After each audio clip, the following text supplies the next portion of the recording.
Let's look at verse 7.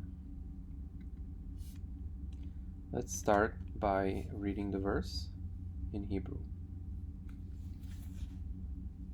ויאמר יצחק אל אברהם אביו, ויאמר אבי, ויאמר הנני בני, ויאמר הנה האש והעצים ואיה השה לעולה. Okay, one more time. ויאמר יצחק אל אברהם אביו, ויאמר אבי, ויאמר הנני בני, ויאמר הנה האש והעצים ואיה השה לעולה.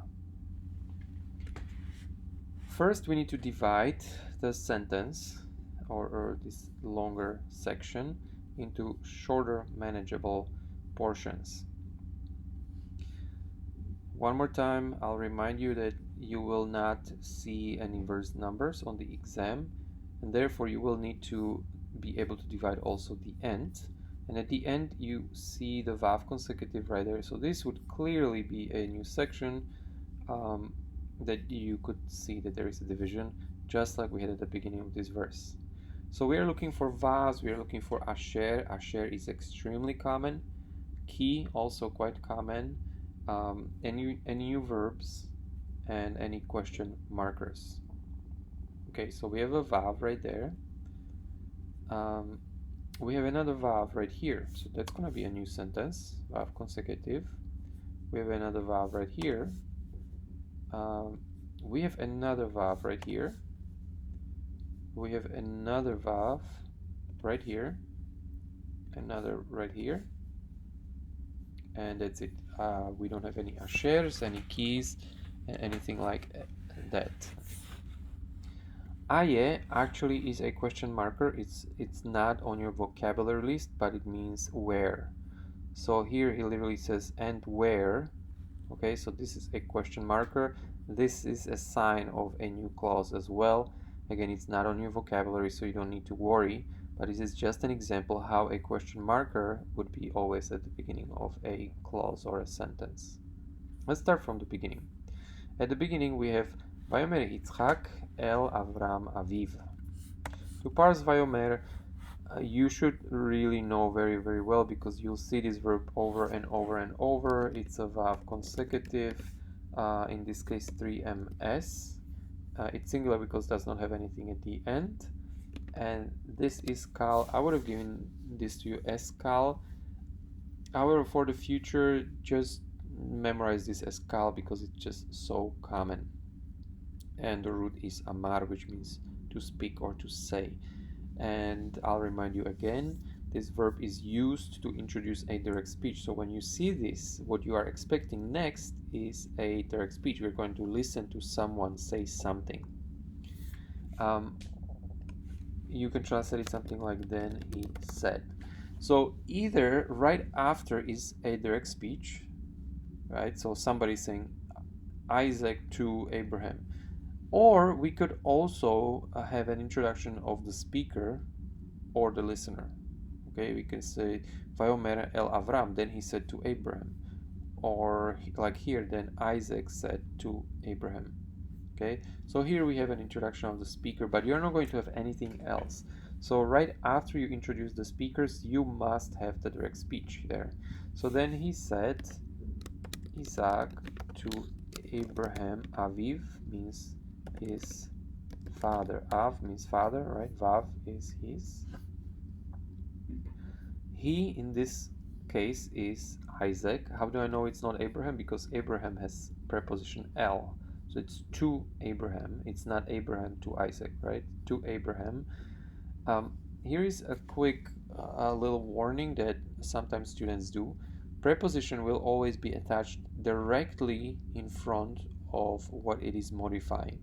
So you cannot just say, and Abraham said to Isaac, because the L is in front of Abraham, not in front of Isaac, and students make this mistake quite often. So just a little warning. If you see that preposition in front of something that it is That's a sacred union. You cannot split it. You cannot suddenly take that preposition and attach it to something else. So it is directed to Abraham, his father, and the speaker is Isaac. By the way, this is the most common regular Hebrew word order in a sentence. We start with the verb, then we have the subject, and then we have the object. Okay? So then Isaac said to Abraham, his father. So what we are expecting, as I told you, is a direct speech, and we have vayomer. Okay? Now vayomer can be used one more time to really clarify that now we are really listening. You could either say then he said, but this is kind of awkward in English, and Hebrew does this a lot. They'll say then Isaac said to his father, and he said. Okay. Sometimes King James will say something like saying. Then he said saying. Then he said saying. This is not really correct English, so one thing that you can do, just do this. That's really what vayomer means. Vayomer is question mark. Okay, they don't have a question mark. They express the question mark by vayomer. So you don't have to translate these vayomers all the time, especially when they're exactly before the direct speech, and especially when you already had that vayomer one more time there, so twice. Okay, so this one is just a question, direct speech marker right there. So what did he say? He said Avi, my father. Okay, vayomer. Okay, you could say and he said, or another option is you can just do another quotation mark. And he said, Hineni bani. So what he say? Hine means behold. E at the end of behold is one CS, therefore behold I, or behold me, behold I. Bani. Ben means son, and E is Yod, E, me, myself, and I, me, selfish me. Behold, I, my son. Okay, here a quick side note. I know this sounds kind of King James, very, very biblical.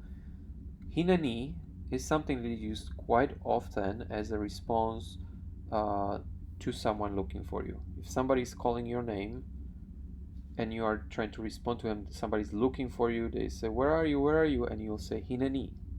So instead of saying, behold I, you can just say, here I am, my son, or I am here. Okay, he's just responding. Isaac said, hey, my father. And he says, yes, my son. You could say that he's Hineni. He's just responding to him saying where he is, his location, or just saying that he's listening. Hineni beni.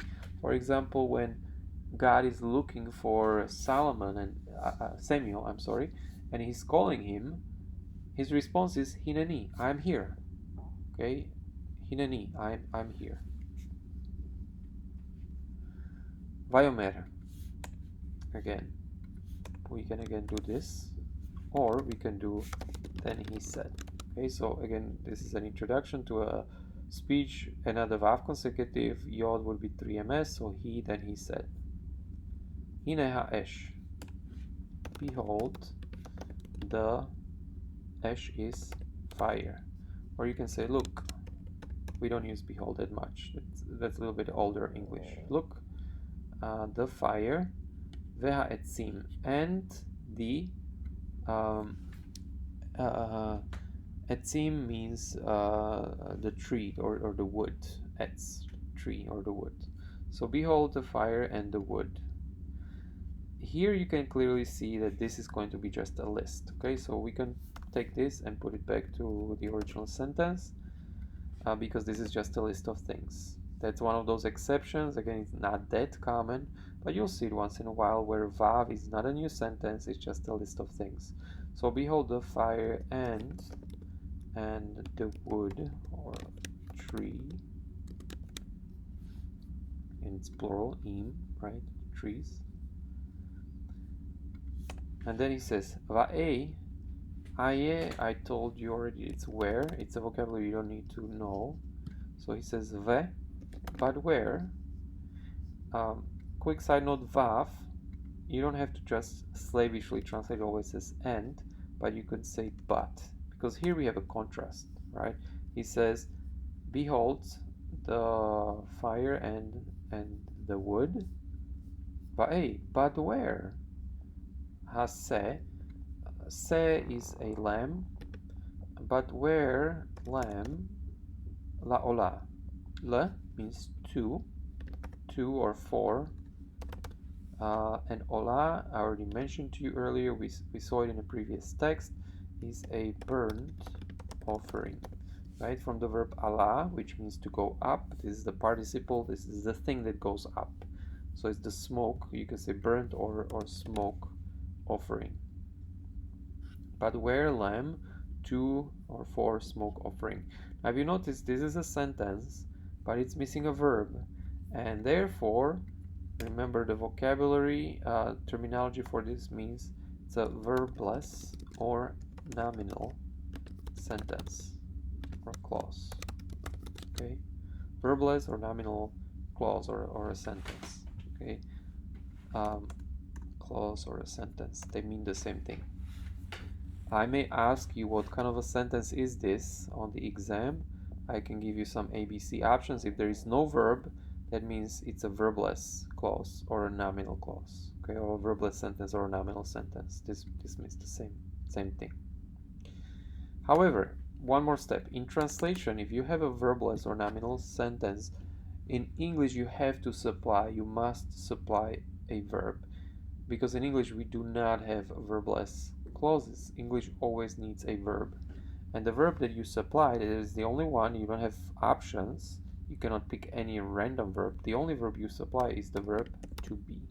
Okay, remember that to be has various forms in English. It can be is, was, will be, am, are, etc., were, etc. Those are all to be verbs. Okay, so here, how would you put this to be verb, or where would you put it? The tense needs to be determined based on context, right? And in the context is a direct speech. They are currently speaking to each other. Isaac is saying, but where is the lamb for the smoke offering?